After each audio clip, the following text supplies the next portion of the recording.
Hello दोस्तों, आप सभी का स्वागत है आपके अपने YouTube चैनल नॉलेजपुर में।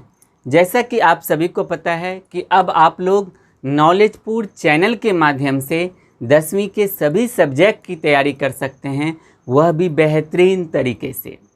हमारे चैनल पर अभी सोशल साइंस, इंग्लिश और मैथ की पढ़ाई शुरू हो गई है और कुछ ही दिनों में आपके लिए बाकी बचे हुए सब्जेक्ट की पढ़ाई भी शुरू कर दी जाएगी। अगर आप हमारे चैनल पर नए हैं तो इस चैनल को सब्सक्राइब कर लीजिएगा, क्योंकि अब यहाँ पर आप 10वीं के सभी सब्जेक्ट की तैयारी कर सकते हैं। क्योंकि आपको पता है कि कोरोना की वजह से अभी सभी सरकारी विद्यालय और हमारा कोचिंग, प्राइवेट कोचिंग वो बंद है और आपका 5 महीने ऑलरेडी बर्बाद हो चुका है। लेकिन अगर आप हमारे चैनल से जुड़े हुए रहोगे तो आपका बचे हुए समय में सारा सिलेबस भी कवर होगा और आपको अच्छे से समझ में भी आएगा और आप अपने एग्ज़ाम में यानी 2022 के एग्ज़ाम में आप अच्छे नंबर से पास भी करोगे। हम इकोनॉमिक्स का पहला अध्याय बहुत ही अच्छे तरीके से पढ़ चुके हैं। अगर आपने उस अध्याय को नहीं पढ़ा है तो उसका भी लिंक मैं अपने इस वीडियो के डिस्क्रिप्शन में दे दूंगा, तो आप उनको देख लीजिएगा। आज की वीडियो में हम क्या पढ़ेंगे, तो आज हम पढ़ने वाले हैं इतिहास।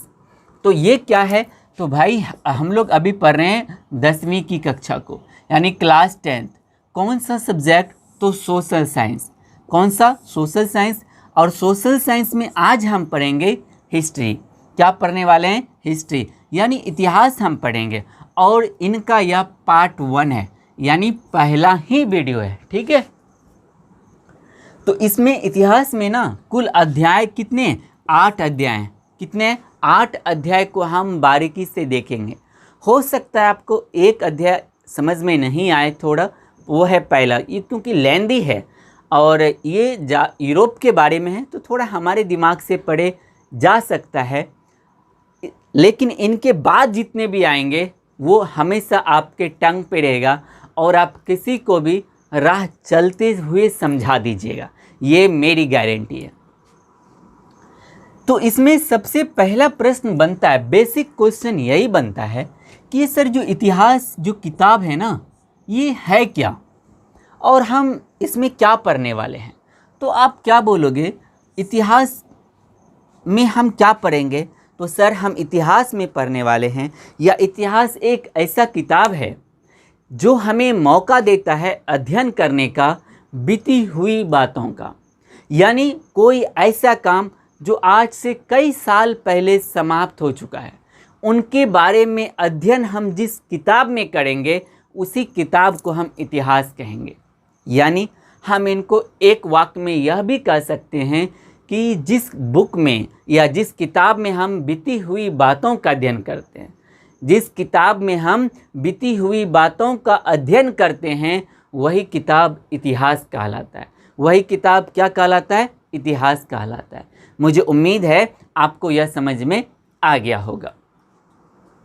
उनके बाद क्या है, तो पूछ लिया जाएगा कि इतिहास का पितामह कौन है या फिर इतिहास का पितामह किसे कहा जाता है।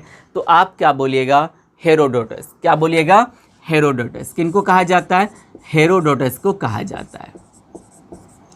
क्या इतना तक आपका क्लियर है।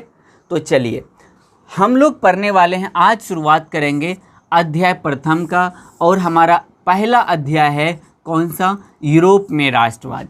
जैसा कि मैंने पहले आपको बताया, ये थोड़ा सा आपको कंफ्यूज करेगा, लेकिन मैं अपना 100% दूंगा कि आपका कन्फ्यूजन दूर हो जाए और आपको यह अध्याय भी अच्छे से समझ में आए।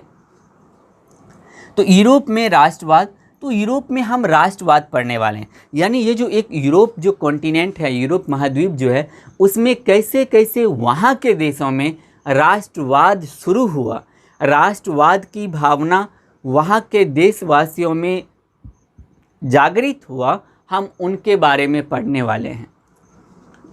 तो यहाँ पर बेसिक क्वेश्चन यही बनता है पहला कि सर राष्ट्रवाद क्या है, ये राष्ट्रवाद है क्या या फिर राष्ट्रवाद से हम क्या समझ सकते हैं। तो आप क्या बोलोगे, राष्ट्रवाद एक ऐसी भावना है, राष्ट्रवाद एक ऐसी भावना है जो किसी भी भौगोलिक क्षेत्र या राज्य या देश में रहने वाले लोगों के अंदर एकता की भावना या देश प्रेम की भावना जागृत करती है। हम उसे ही राष्ट्रवाद कहेंगे, हम उसे ही क्या कहेंगे? राष्ट्रवाद कहेंगे। तो राष्ट्रवाद जरूरी नहीं है कि एक देश में ही होगा, यह किसी एक राज्य में भी हो सकता है, यह किसी एक विशेष क्षेत्र में भी वहाँ के लोगों में, वहाँ के क्षेत्र के प्रति भी हो सकता है। तो राष्ट्रवाद क्या है? तो राष्ट्रवाद एक ऐसी भावना है जो किसी भी देश में वहाँ के देशवासियों को देश के प्रति जब राष्ट्र प्रेम जागृत हो जाता है, यानी राष्ट्र के प्रति जब उनके अंदर भावना आ जाती है कि हम कुछ भी कर देंगे अपने देश के लिए, तो वही राष्ट्रवाद है। वही क्या है? राष्ट्रवाद है। तो क्या आप इनका डेफिनेशन लिख लीजिएगा।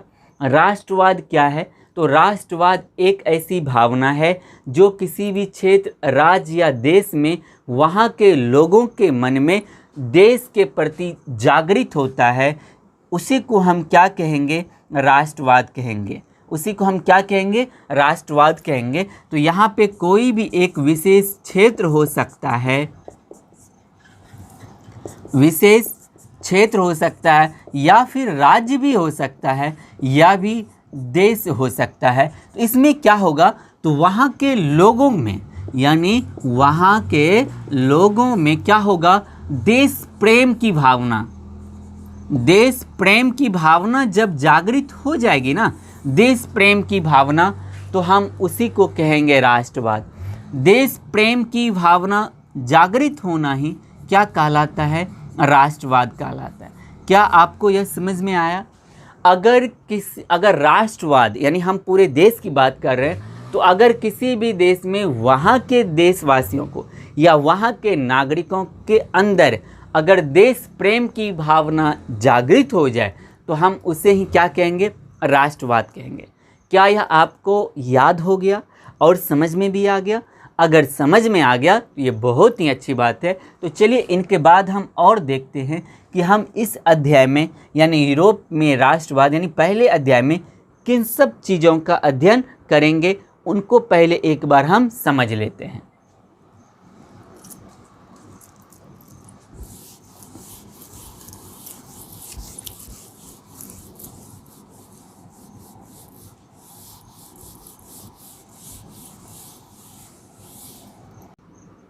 तो मुझे उम्मीद है कि आपको राष्ट्रवाद समझ में आ गया होगा।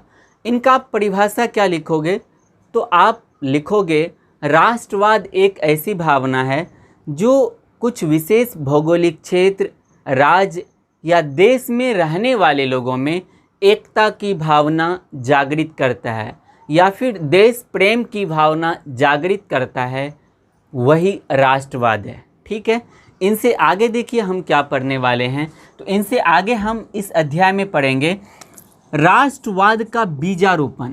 राष्ट्रवाद का बीजारोपण सबसे पहले कहाँ हुआ? तो आप क्या बोलोगे? यूरोप में हुआ। कहाँ हुआ? यूरोप में हुआ। हम इस पूरे अध्याय का आज के वीडियो में सिर्फ ओवरव्यू लेंगे। ठीक है, तो इसमें हम पढ़ने वाले हैं, यानी पहले अध्याय में पढ़ने वाले हैं, इनमें जो मुख्य देश है वो कौन सब है? इटली, जर्मनी, यूनान। यानी मुख्य रूप से जो हम पढ़ने वाले हैं इटली और जर्मनी के बारे में पढ़ने वाले हैं। कौन से चैप्टर में? तो हम पहले चैप्टर में। और हमारा पहले चैप्टर का क्या नाम है? यूरोप में राष्ट्रवाद। यूरोप में राष्ट्रवाद। तो हमारे लिए इस पूरे यूरोप में राष्ट्रवाद की भावना के बारे में जो पढ़ेंगे ना, वो सबसे ज़्यादा कहाँ पर हुआ था? इटली और जर्मनी में। हम इनके बारे में मुख्य रूप से पढ़ेंगे और साथ साथ यूनान के बारे में भी। तो आप ज़रा मुझे बताइए इटली की राजधानी कहाँ है? तो इटली की राजधानी कहाँ है? रोम है। कहाँ है? रोम है। जर्मनी की राजधानी कहाँ है? तो आप क्या बोलोगे? जर्मनी की राजधानी है बर्लिन। कहाँ है? बर्लिन। यूनान की राजधानी कहाँ है? तो यूनान की राजधानी है एथेंस। कहाँ है? एथेंस। क्या आपको ये समझ में आ गया?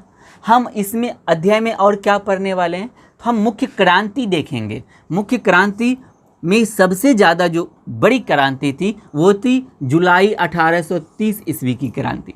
हम इसको अच्छे से एक क्लास में हो सकता है एक ही टॉपिक में समझे, लेकिन हम अच्छे से समझेंगे जुलाई 1830 ईस्वी की क्रांति क्या थी, फिर इस क्रांति के बाद क्या प्रभाव पड़ा, हम इसको भी समझेंगे। हम और पढ़ने वाले हैं 1848 ईस्वी की क्रांति और फिर उसके प्रभाव को भी हम देखेंगे। इनके बाद हम देखेंगे कि इस अध्याय में जो मुख्य व्यक्ति है वो कौन सब है, तो वो है मैजिनी, काउंट काउर, गैरीबाल्डी और बिस्मार्क। इनके बारे में हम बारीकी से अध्ययन करेंगे, बहुत ही बारीकी से। अगर आपको ये सभी समझ में आ गया ना, Mazzini, count Cavour, Garibaldi, Bismarck, इनका क्या योगदान था, तो आपका समझ लीजिए पूरा ही चैप्टर क्लियर हो जाएगा।